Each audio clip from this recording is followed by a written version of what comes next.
A gente precisa ser feliz, cara. Quem conhece eu, cara, até a minha esposa me fala que eu sou um responsável até hoje. Eu não ligo, cara. É difícil eu ficar, sabe, me preocupado, porque eu entendo uma coisa, cara. Quando a gente leva na esportiva, o tempo, as dificuldades passam tranquilo.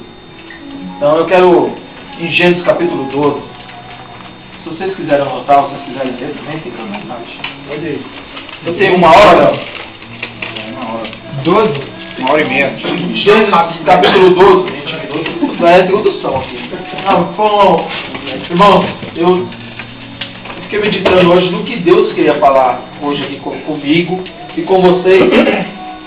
E veio no meu coração ali, quando o Léo estava falando muitas vezes da ansiedade, né? Que a ansiedade vem para nos destruir. Em Gênesis, que é o primeiro livro da Bíblia, que é o começo de tudo, né? Capítulo 12, versículo 10, diz assim: Gênesis. Você está filmando? Já estou brincando aqui. Gênesis. Discorre assim a palavra do Deus Altíssimo. Gênesis. Autor Moisés do Pentateuco. Havia fome naquela terra. E desceu Abraão ao Egito para algumas para peregrinar, algumas para de passear.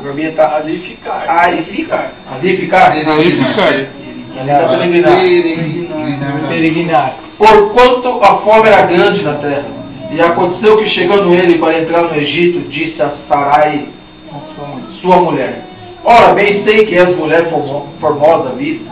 E será que quando os egípcios te virem, dirão: esta é sua mulher? E matar-me-ão a mim e a ti, e guardarão em vida. Diz: peço-te que és minha irmã, para que me vá bem por tua causa, e que viva a minha alma por amor de ti. E aconteceu que, entrando Abraão no Egito, viram os egípcios a mulher que era muito formosa, e viram os príncipes de Faraó e gabaram, dizendo de Faraó, e foi a mulher tomada para a casa de Faraó. Amém? Eu não vou ler muito ali, que o tempo é escasso aí. A Batista que escreveu tudo programado aqui.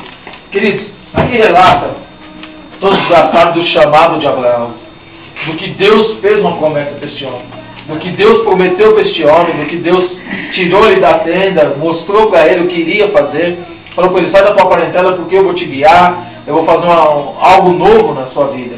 Como assim nas nossas vidas, quando nós aceitamos ao Senhor Jesus, porque nós cansamos daquela vida que nós estamos vivendo, que nós vivemos no passado, talvez uma vida de droga, de bebidas, de prostituição, de filho desobediente, essas coisas.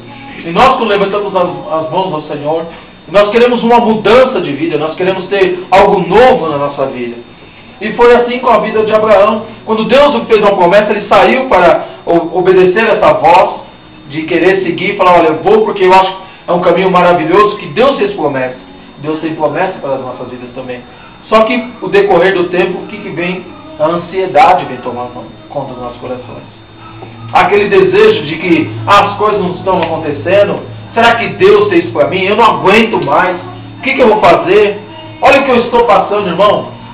Dificuldades todos nós vamos passar, porque nós vivemos no mundo hoje em dia. Se o mundo começa a viver em crise, afeta um pouquinho o nosso lado financeiro. Nós estamos no mundo. Só que aí onde vem a confiança. Aonde Deus fala assim, a Bíblia nos ensina que Deus ele prova o nosso amor como ouro no fogo. Para você derreter um metal hoje em dia, você tem que estar com mais ou menos uns 600 graus, mais ou menos, para você derreter um ouro. Então, se Deus fala assim: olha, eu provo o meu amor como ouro no fogo, o amor de vocês por mim como ouro no fogo. Então, Deus ele começa, por que Deus prova então? Por que Deus deixa a gente passar por dificuldade, como o pastor Ronaldo está no hospital? Por que acontece essas coisas? Porque tudo é uma experiência que você está ganhando no dia a dia.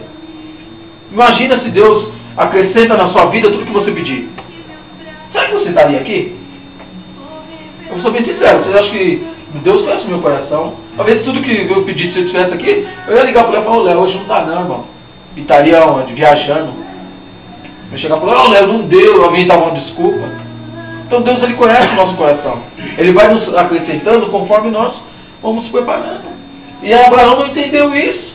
Quando começou a vir a fome na terra, ele se desesperou, que era um homem que ouviu o chamado de Deus, foi um homem que ouviu a voz e saiu, falou, não, deixou sua parentela e falou, não, vou seguir, esse é o melhor caminho que eu tenho, eu ouvi a voz do Deus Todo-Poderoso, só que veio a aprovação, e a Bíblia diz que nós temos que ser provado para ser aprovado. Como você vai ter experiências com Deus, se vocês não passar por experiências? Como que você vai, como a gente diz assim, como que um padre pode dar conselho de casamento se o cara não é casado? Só quem sabe como que vai dar uma notícia. Porque quem é casado aqui sabe como que é o casamento, quando você está dentro do lar, sabe como é que é as coisas. Então você tem que ter algumas experiências. Como eu tive algumas experiências, fala sobre fome, eu já passei fome, queridos.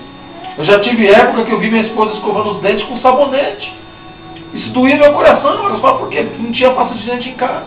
Ela precisava trabalhar, eu estava desempregado, e ela levantou de manhã, foi lá e parecia um cachorro, fumando, parecia que estava vacilando a mulher. Eu levei a esportiva, mas por dentro, meu Deus, por que eu estou passando isso? Porque depois eu fui entender, quando eu começo a fazer umas visitas, o cara, eu estou passando mais por ele. Falei, irmão, se Deus proveu para mim, Deus vai prover para você também. Só que Deus conhece o nosso coração. Deus sabe aonde está o teu tesouro, aí está o teu coração. Então Deus, ele sabe, fala, se eu der alguma coisa em casa, esse cara nunca mais vai aparecer para me adorar. Esse cara não vai querer, eu vou fazer, então Deus, ele conhece. Deus, ele vai nos lapidando, ele vai dando, acrescentando, como foi do maná. Quando Deus prometeu para o povo lá, eu vou dar o maná. Diz a Bíblia que o maná vinha de manhã, eles tinham que pegar só para aquele dia. Se você pegasse para outro dia, virava bicho. E alguns pegavam outro dia, com medo de Deus não prover. E Deus não queria isso para o povo. Deus falou assim, olha, eu vou dar a provisão para vocês. Vocês têm que acreditar, porque a Bíblia diz assim, que Deus, nós temos que chegar a Ele com fé. Sem fé, é impossível agradar a Deus. Então nós temos que acreditar que existe um Deus. Talvez você não possa vê-lo, mas você pode senti-lo. É como um vento. Você não pode ver o vento, mas você pode sentir o vento. Então nós temos que acreditar, existe essa força maior. Existe Deus. Deus, ele quer mudar a minha vida, quer mudar a história da minha vida. Deus, ele quer fazer de mim uma bênção.